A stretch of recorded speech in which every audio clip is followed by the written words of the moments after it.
ஆண்டவர் இயேசு கிறிஸ்துவில் பிரியமான சகோதர சகோதரிகளே, கிறிஸ்துவின் சமாதானம் உங்களோடும் உங்கள் வீட்டார் அனைவரோடும் என்றென்றும் இருப்பதாக. பொது காலத்தை இன்றைய நாளிலே நாம் ஆரம்பிக்கிறோம். முதல் வாரம் திங்கட்கிழமை. ஆண்டவர் இயேசு கிறிஸ்து யோவான் கைது செய்யப்பட்ட பிறகு தன்னுடைய பணிகளை ஆரம்பிக்கிறார். மார்க் நற்செய்தியாளர் 1வது அதிகாரம் 14 இறைவாக்கு ஆரம்பிக்கிறது. ஆண்டவர் இயேசு கிறிஸ்து மனம் மாறுங்கள், இறை அரசு நெருங்கி வந்துவிட்டது என்று சொல்லி மக்களை கடவுளின் பிரசன்னத்திற்கு கூப்பிடுகிறார். தாம் எதற்காக இந்த உலகத்திற்கு வந்தோமோ அந்த பணியை ஆண்டவர் இயேசு ஆரம்பிக்கிறார். மனம் திரும்புங்கள். யாரை நோக்கி மனம் திரும்ப வேண்டும்? இயேசுவை நோக்கி. எந்தெந்த பகுதிகளிலிருந்து மனம் திரும்ப வேண்டும்?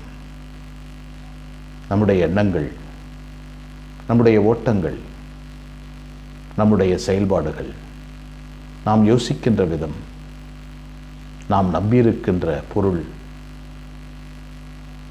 நாம் நம்முடைய சந்தோஷம், நம்முடைய கவலை, நம்முடைய பிரச்சனை, இவைகள் அனைத்திலுமிருந்து மனம் திரும்ப வேண்டும். இவற்றில் அனைத்திலும் கிறிஸ்துவை கொண்டு வந்து நிறுத்தி வாழ்வை மாற்ற வேண்டும். பல நேரங்களில் நம்முடைய நம்பிக்கை குறைவாக இருக்கின்ற போது அதை மனதார செய்ய முடிவதில்லை, நிறைவாக செய்ய முடிவதில்லை. ஏனோதானோ என்று செய்து முடிகிறோம். நம்முடைய வாழ்க்கையினுடைய மையமாய் கிறிஸ்துவை மாற்றிக்கொள்வதுதான், நம்முடைய வாழ்க்கையினுடைய எல்லா பகுதிகளிலும் கிறிஸ்து மயமாக மாறுவதுதான் இந்த மனம் திரும்புதல். அப்படிப்பட்ட மனம் திரும்புதலை தான் ஆண்டவர் எதிர்பார்த்து கொண்டிருக்கிறார்.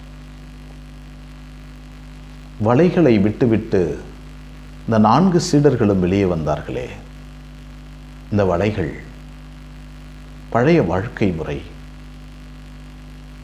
இயேசு இல்லாத ஒரு வாழ்க்கை முறை, இயேசு இல்லாத கவலை நிறைந்த வாழ்க்கை முறை, நம்பிக்கை இல்லாத ஒரு வாழ்க்கை முறை. இந்த பகுதிகளிலிருந்து இயேசுவை மையப்படுத்தி கொண்டு நடப்பதற்காக நாம் அழைக்கப்படுகிறோம். அதுதான் உண்மையான மனமாற்றம்.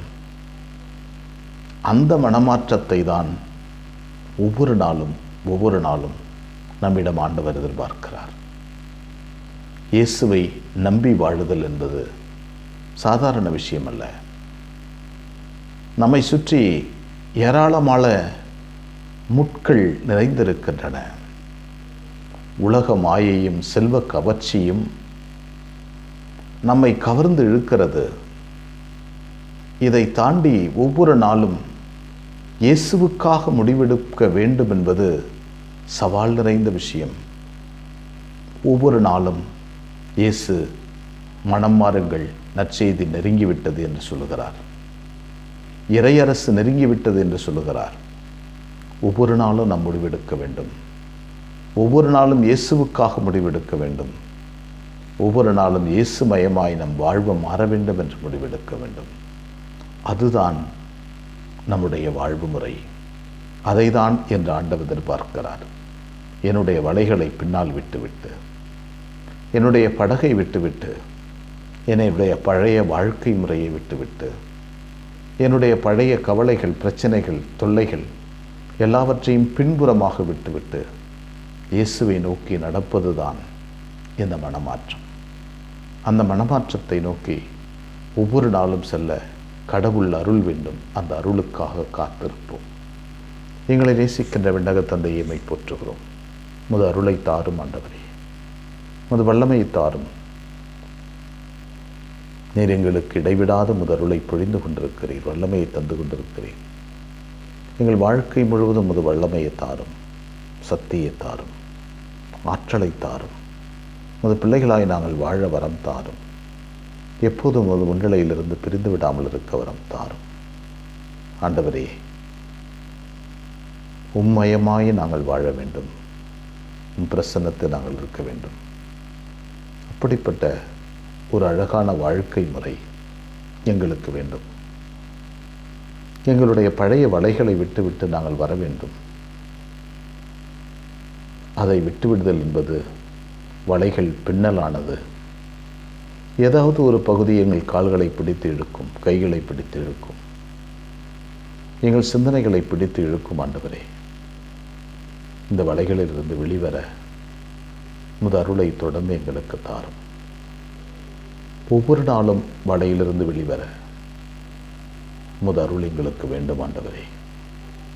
அப்படிப்பட்ட ஒரு சக்தியை, வாழ்வு முறையை தொடர்ந்து எங்களுக்கு தாரும் ஆண்டவரே. அன்னை மரியே, எங்கள் அன்பு தாயே, உம் திருமகனிடம் எங்களுக்காக இடைவிடாது பரிந்து பேசும். ஆமென்.